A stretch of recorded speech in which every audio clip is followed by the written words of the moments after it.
وأسس حكم سعودي في الحديدة. حتى هناك طوابع بريد طبعت بختم المملكة العربية السعودية عليها من الحديدة.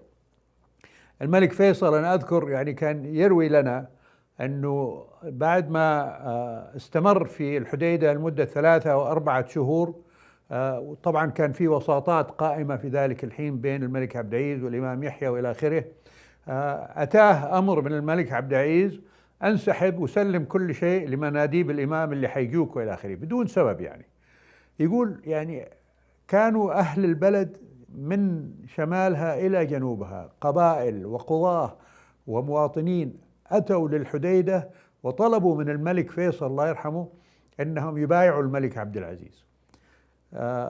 بس يقول فجأة جاني أمر بأني أترك وننسى كل الشيء اللي عملناه في اليمن بدون ما يشرح لي ما سبب ذلك.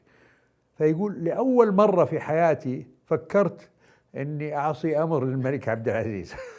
يقول لكن الله سبحانه وتعالى يعني هداني أنه لا أتبع سبيل الشيطان وأتبع سبيله هو. فيقول انسحبت من هناك. ويقول لما جيت الملك عبد العزيز وسألته إيش يعني إيش المبرر يعني ذا، يقول فيما معناه يعني، وأنا لا أذكر الكلمات بالذات، أنه يا ابني يعني هذول بلد لهم تاريخ وإرث وجذور، نحن في غنى عن أننا نحاول أن نجعل منهم مثلنا،